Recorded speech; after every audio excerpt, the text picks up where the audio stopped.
Fast में हूं आपके साथ प्रज्ञा तिवारी। रुक करेंगे खबरों की ओर। अमेरिका, इजरायल और ईरान के बीच जारी जंग का 1 महीना बीत चुका है। इस बीच दोनों ओर से लगातार हवाई हमले जारी है।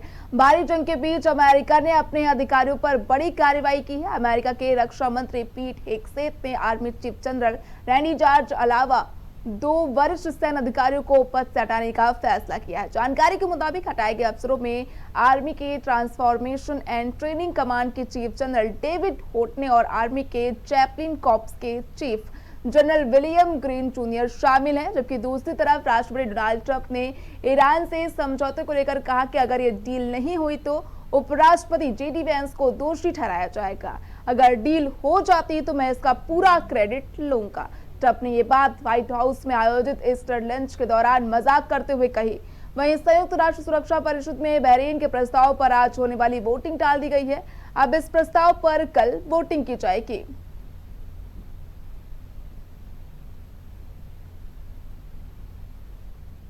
वहीं पश्चिम बंगाल के मालदा में हिंसा के 48 घंटे के अंदर पुलिस को बड़ी सफलता मिली है। पुलिस ने हिंसा के मास्टरमाइंड मुफक्किरुल इस्लाम को गिरफ्तार कर लिया है। उसे बागडोगरा एयरपोर्ट से पकड़ा गया है, जहां से वे भागने की फिराक में था। बता दें कि हिंसा का मुख्य आरोपी कलकत्ता हाई कोर्ट में वकील और 2011 के चुनाव में वो एआईएमआईएम का उम्मीदवार भी रह चुका है। मुफक्किरुल पर आरोप है कि मालदा के सुजापुर में 1 अप्रैल को हुए विरोध प्रदर्शन में उसने भड़काऊ भाषण दिए, जिसका वीडियो भी सामने आया है। भाषण सुनकर उनका जनता भड़क गई, जिसके बाद हजारों लोगों ने कलिया चौक के बीडीओ ऑफिस को घेर लिया। ऑफिस के 2 गेट बंद कर दिए गए, जिससे 7 न्यायिक अधिकारी 9 घंटे तक अंदर ही फंसे रहे। मामले की सूचना पर देर रात पुलिस पहुंची। पुलिस ने उन्हें बाहर निकाला। वहीं इस मामले में चुनाव आयोग के आदेश पर एनआईए ने जांच शुरू कर दी है। अब तक 35 लोगों को गिरफ्तार कर लिया गया है, जिसमें मुख्य साजिशकर्ता भी शामिल है।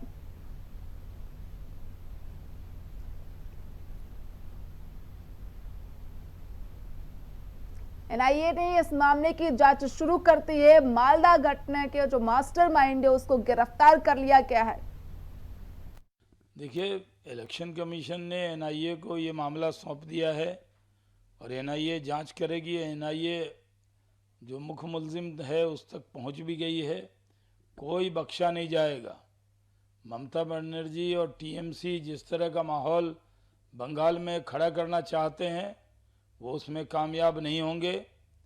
एक को चुन चुन कर पकड़ा जाएगा और जिसने ऐसा माहौल बनाया है उसको ठीक किया जाएगा। नहीं चाहिए गिरफ्तारी। जिस तरह एसआईआर में 7 न्यायिक पदाधिकारी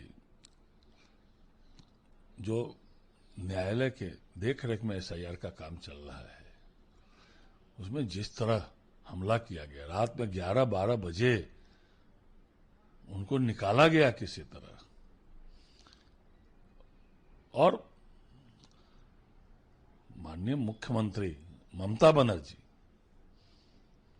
ने शपथ लिया था कि हम बंगाल के हित में काम करेंगे, बंगाल वासियों के हित में काम करेंगे। लेकिन वो किनके हित में काम कर रही है? वह बांग्लादेशी घुसपैठिए रोहिंग्या के हित में काम कर रही है। और ये कहीं से भी उचित नहीं है। जैसे न्यायिक पदाधिकारियों पर हमला किया गया, बांग्लादेशी मुसलमानों घुसपैठियों के, वहां मुसलमानों के ने जिस तरह घेर के रखा, एसआईआर कर रहे थे वो न्यायिक पदाधिकारी, और उसमें जो मंत्री की संलिप्तता है उसकी तो गिरफ्तारी होनी ही होनी चाहिए। हाँ, होनी ही चाहिए एनआईए की जांच। जिस तरह बंगाल की सरकार ने वहां बांग्लादेशियों को, घुसपैठियों को, रोहिंग्या को जिस तरह प्रश्रय दिया, न्यायिक दंडाधिकारी के देखरेख में एसआईआर का काम चल रहा था, और जिस तरह हमला किया गया, उनको घेरा गया, यह कहीं से भी उचित नहीं है। एनआईए एक संवैधानिक संस्था है, उसको जांच कर दिया गया, स्वागत योग्य कदम है। आगे दूध का दूध पानी का पानी भी होगा कि किस तरह ममता बनर्जी ने बांग्लादेशियों को, घुसपैठियों को, रोहिंग्यों को वहां प्रश्रय दिया। मुख्यमंत्री की शपथ तो उन्होंने बंगाल के हित के लिए ली थी, बंगाल वासियों के हित के लिए ली थी, लेकिन वो कर क्या रही है? वो मदद कर रही है बांग्लादेशियों को, घुसपैठियों को, रोहिंग्यों को।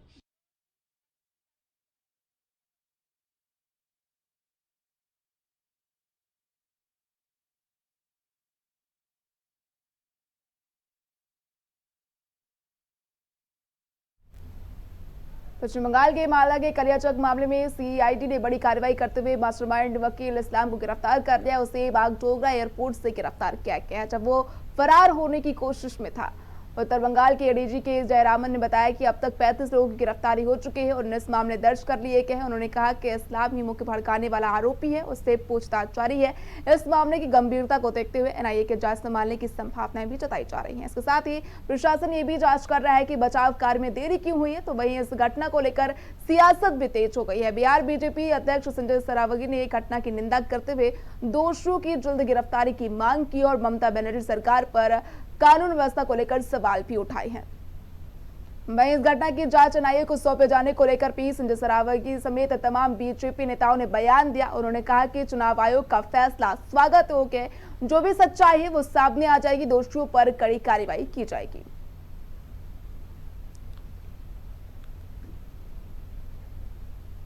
सुप्रीम कोर्ट की टिप्पणी से ममता बनर्जी को सीख लेनी चाहिए।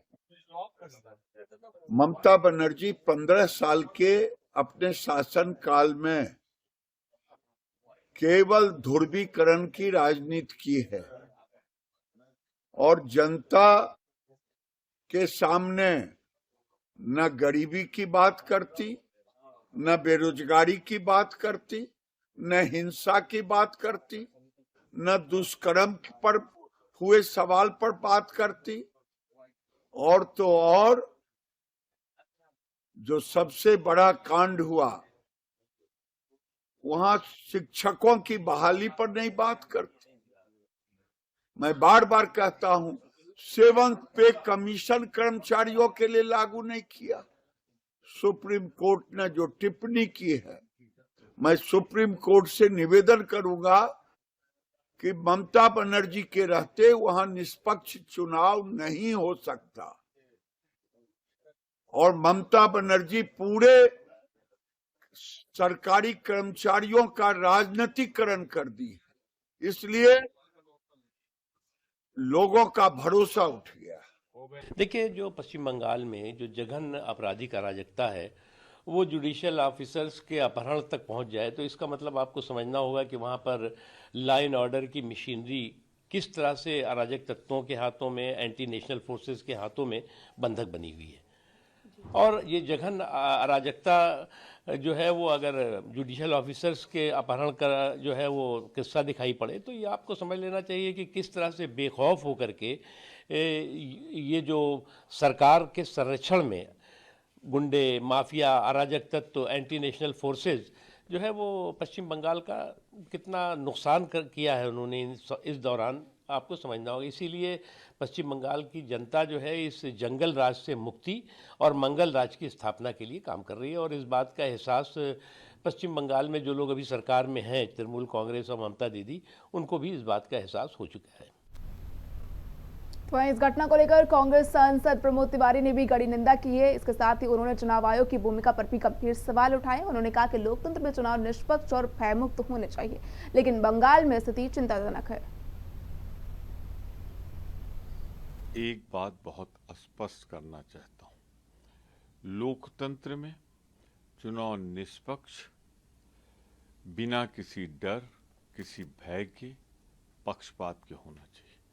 मैं देख रहा हूं बंगाल में भारतीय जनता पार्टी पूरे निर्वाचन आयोग का SIR के नाम पर जितना दुरुपयोग कर सकती है कर रही है और सच पूछे तो जो निर्वाचन आयोग है वो इस तरह काम कर रहा है जैसे भाजपा का फ्रंटल ऑर्गेनाइजेशन। वहीं किसी भी चुनाव से संबद्ध अधिकारी को उसके साथ हिंसा करना, डराना, धमकाना, उसको अपने घेरे में लेना हर दृष्टिकोण से निंदनीय है, गलत है। मैं इसकी आलोचना करता हूँ। तो अभी तो दोनों तरफ से हो रहा है, कोई नई बात है नहीं। एक तरफ इसका रिएक्शन है, दूसरी तरफ से ED CBI का दुरुपयोग जब होता है तो उसका भी रिएक्शन आता है। तो चुनाव तक तो रहेगा। बंगाल में किसी भी तरह से भारतीय जनता पार्टी शासन पर कब्जा करना चाहती है। बंगाल के लोग उसका रिएक्ट करते हैं। तो ये लड़ाई चलनी है चुनाव तक। इधर बिहार सरकार में मंत्री रामकृपाल यादव ने मालदा की घटना को दुर्भाग्यपूर्ण बताया। उन्होंने कहा कि इसमें शामिल सभी लोगों के खिलाफ कड़ी कार्रवाई होनी चाहिए। साथ ही उन्होंने आरोप लगाया कि बंगाल में कानून व्यवस्था पूरी तरह से चरमरा गई, वहां अपराधियों का राज है।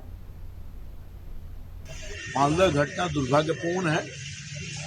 जो लोग भी इसमें इन्वॉल्व हैं उसके खिलाफ कड़ी कार्रवाई होनी चाहिए। बंगाल में कानून का राज समाप्त है, अपराधियों का राज कायम है और वहां कोई आदमी सुरक्षित नहीं है। इसलिए मैं समझता हूं कि वहां की जनता आने वाले चुनाव में उखाड़कर फेंकेगी और कानून का राज स्थापित करके लोगों को अमन चैन देने का काम करेगी। तो उत्तर प्रदेश सरकार में मंत्री ओपी राजभर ने भी मालदा घटना पर कहा, बंगाल जो लोग गए हैं वे दुखी हैं। उत्तर प्रदेश में जो सपा की गुंडागर्दी थी उससे भी बदतर हालत बंगाल के लोगों की है। बंगाल जो लोग वहां गए हैं वो लोग दुखी हैं। जंगल राज जिस तरह सपा की गुंडागर्दी थी उत्तर प्रदेश में सरकार में, उससे भी बदतर बंगाल की हालत है। बंगाल में जो लोग रह रहे हैं उनसे पूछेंगे तब मालूम होगा ना। तो जो बात कही जा रही है वो सही बात है। सुवेद अधिकारी ने आरोप लगाया है कि राज्य नाल पालिका पर हमला कर रहे हैं राज्य में। निश्चित आरोप उनका सही है। जो आरोप लगाया है उन्होंने वो आरोप सही है।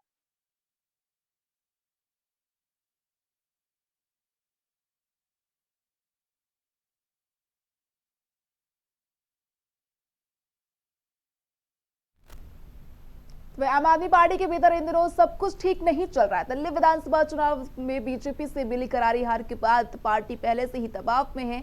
अब राज्यसभा में एक बड़ा बदलाव हुआ है जिसने सभी को चौंका दिया है। बता दें कि आपने राज्यसभा में अपने डिप्टी लीडर राघव चड्ढा को पद से हटा दिया। उनकी जगह पंजाब से राज्यसभा सांसद अशोक मित्तल को जिम्मेदारी सौंपी गई है। इतना ही नहीं, आपने राज्यसभा सचिवालय को एक पत्र भी लिखा, इसमें राघव चड्ढा को पार्टी के कोटे से बोलने का समय न दिए जाने की बात कही गई है।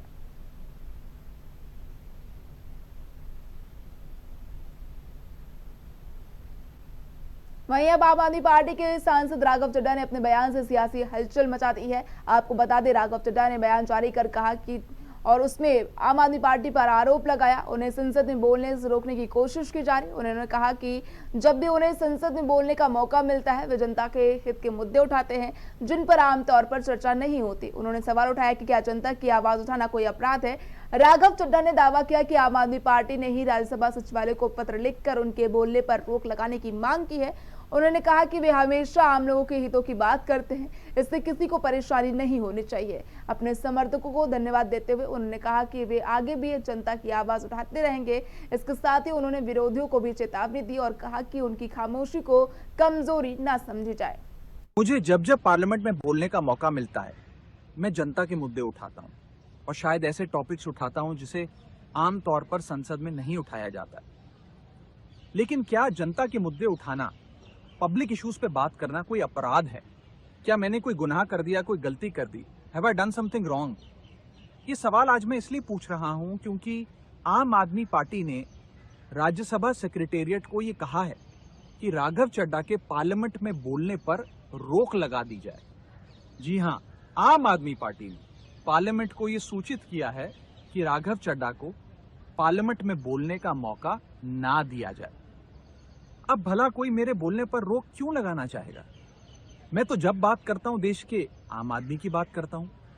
एयरपोर्ट पर मिल रहे महंगे खाने की बात रखी, जोमैटो ब्लिंकिट के डिलीवरी राइडर्स की प्रॉब्लम रखी, खाने में मिलावट का मुद्दा उठाया, टोल प्लाजा लूट से लेकर बैंक चार्जेस लूट की बात करी, यहां तक कि मिडिल क्लास पे टैक्स के बोझ से लेकर कंटेंट क्रिएटर्स पर स्ट्राइक क्यों करी जाती है, टेलीकॉम कंपनियां कैसे 12 महीने में 13 बार हमसे रिचार्ज कराती हैं, डेटा रोल ओवर नहीं देती हैं, रिचार्ज खत्म होने के बाद इनकमिंग रोक देती है। तमाम इश्यूज मैंने सदन में उठाए और ये मुद्दे उठाने के बाद देश के आम आदमी का तो फायदा हुआ, लेकिन इससे आम आदमी पार्टी का क्या नुकसान हुआ?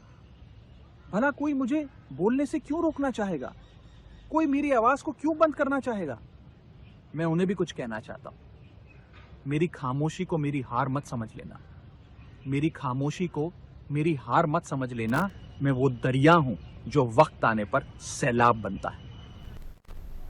तो आम आदमी पार्टी के सांसद राघव चड्ढा को राज्यसभा उपनेता पद से हटाने को लेकर हलचल तेज हो गई। इस दौरान जेडीयू नेता राजीव रंजन प्रसाद ने आम आदमी पार्टी के राज्यसभा उपनेता पद से राघव चड्ढा को हटाए जाने पर तीखी प्रतिक्रिया व्यक्त की। राजीव प्रसाद रंजन ने कहा कि आप लगातार बड़े बिखराव की ओर बढ़ रहे। उन्होंने राघव चड्ढा की भूमिका का हवाला देते हुए कहा कि पंजाब के प्रभारी रहे, पार्टी के वरिष्ठ नेताओं में से एक हैं। अरविंद केजरीवाल ने उन्हें प्रमुख रणनीतिकार के तौर पर हमेशा अपनी टीम में शामिल रखा। जिस तरह से आपकी साख और विश्वसनीयता खत्म हो रही है, उससे स्पष्ट होता है कि कोई समझदार नेता आप में अपने भविष्य को सुरक्षित नहीं देखता। इसको लेकर मंत्री ओम प्रकाश राजभर, कांग्रेस प्रवक्ता सुरेंद्र राजपूत और कई नेता और मंत्रियों ने बयान दिया है। देखिए, ये एक बड़े बिखराव की तरफ लगातार आप पार्टी बढ़ती जा रही है। राघव चड्ढा पंजाब के प्रभारी रहे हैं, आप पार्टी के वरिष्ठ नेताओं में से एक रहे हैं और प्रमुख रणनीतिकार के तौर पर राघव चड्ढा की सेवाएं अरविंद केजरीवाल जी लेते रहे हैं। लेकिन इतनी बात तय है कि जिस तरह से साख और विश्वसनीयता आप पार्टी की खत्म होती जा रही है, कोई भी समझदार राजनेता आप पार्टी में अपना भविष्य नहीं देखता है। उनकी पार्टी का विषय है, वो अपना किसी को भी हटा सकते हैं, किसी को रख सकते हैं, तो उसमें हम लोग क्या कर सकते हैं। अब स्वाभाविक है कि हटाए जाने के बाद जो है एक बार लोगों के मन में पीड़ा होती है कि हम काम कर रहे थे, हमको हटाया गया। तो कोई ना कोई पार्टी का निर्णय है, डिसीजन है, जो पार्टी डिसीजन लेती है उसको सब पार्टी के नेताओं को मानना पड़ता है। ऐसा नहीं लगता है कि वो सांसद में बोल रहे थे इसलिए उनको? ऐसा कुछ नहीं।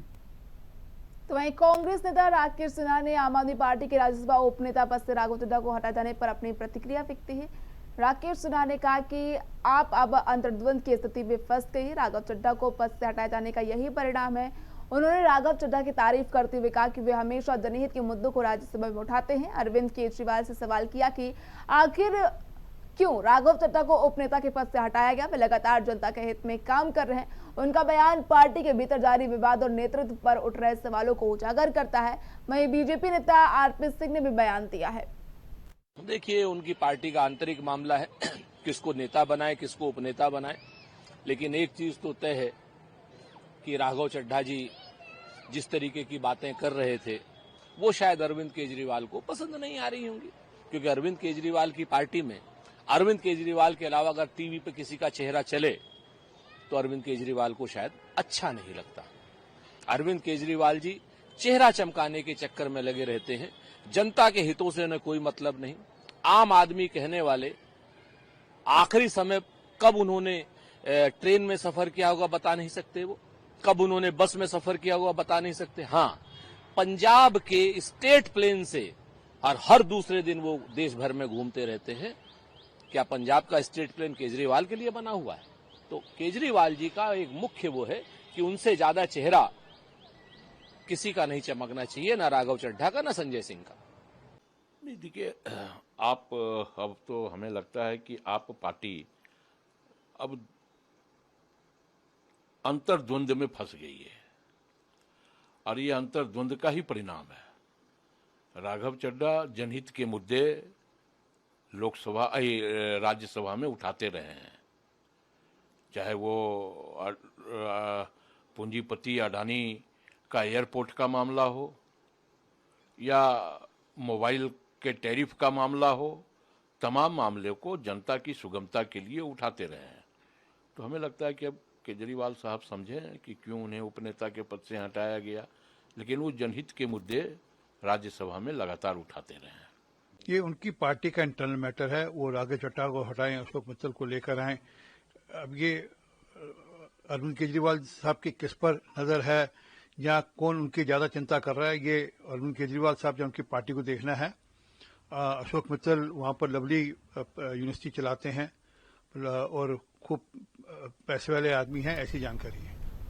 तो मध्य प्रदेश के दतिया से विधायक राजेंद्र भारती की विधानसभा सदस्यता रद्द कर दी गई। विधानसभा सचिवालय की ओर से देर रात आदेश जारी किया गया, जिसके बाद दतिया सीट को रिक्त घोषित कर दिया गया। इस कार्रवाई से प्रदेश की राजनीति में हलचल मच गई है। बता दें कि दिल्ली के राव जवानी कोर्ट ने एक मामले में राजेंद्र भारती को दोषी ठहराते हुए 3 साल जेल और जुर्माने की सजा सुनाई है। इसी आधार पर उनकी सदस्यता समाप्त की गई है।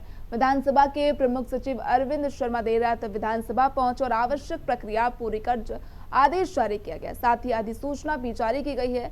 अब रिक्त सीट होने की सूचना चुनाव आयोग को भेजी जा रही है। 2023 के विधानसभा चुनाव में राजेंद्र भारती ने बड़ी जीत हासिल की थी। उन्होंने शिवराज सरकार में नंबर 2 और पूर्व गृह मंत्री नरोत्तम मिश्रा को 8,800 वोट से हराया था।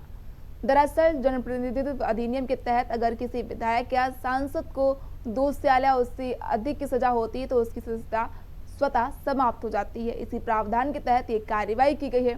सदस्यता समाप्ति के बाद कांग्रेस प्रदेश अध्यक्ष जीतू पटवारी ने इस पर आपत्ति दर्ज कराई है। वे देर रात विधानसभा पहुंचे और पूरी कार्रवाई पर सवाल उठाए हैं।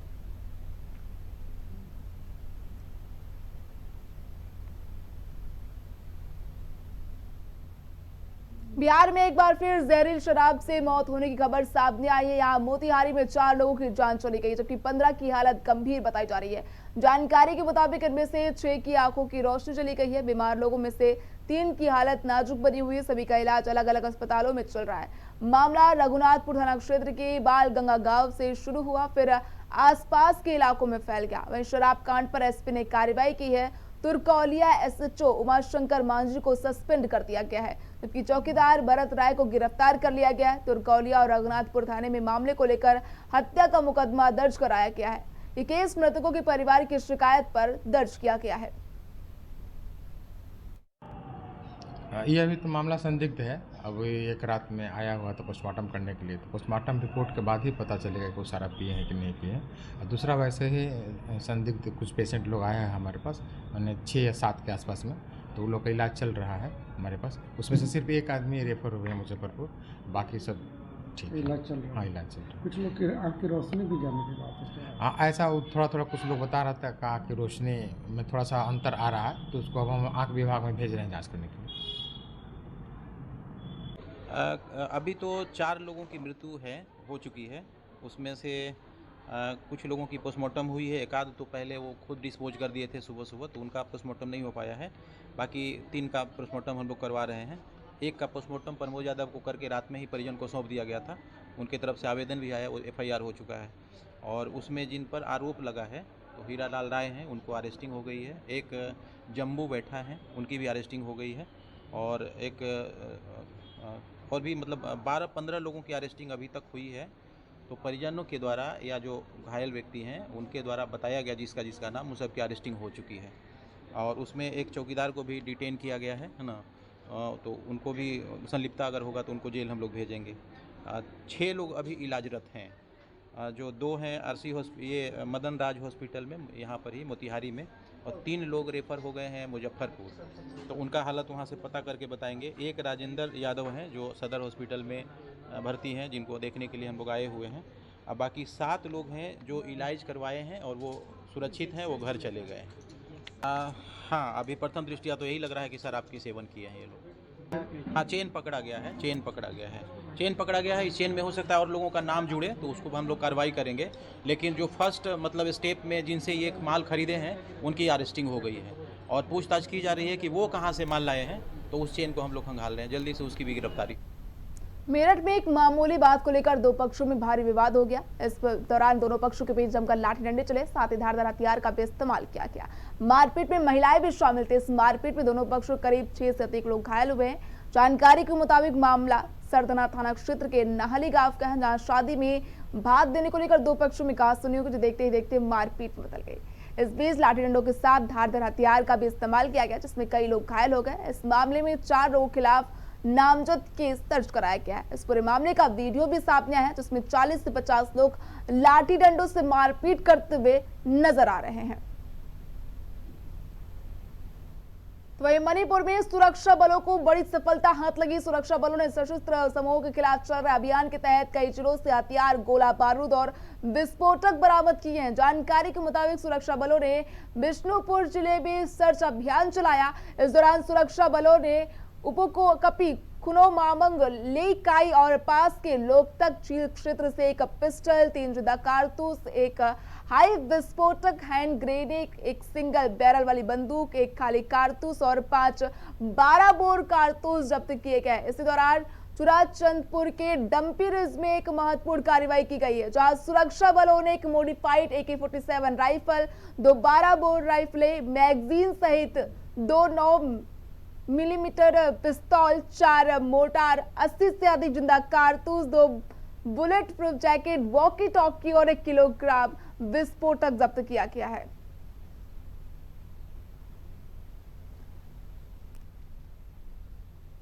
फिलहाल खबरों में इतना ही। देखते रहिए इंडिया सुपरफास्ट।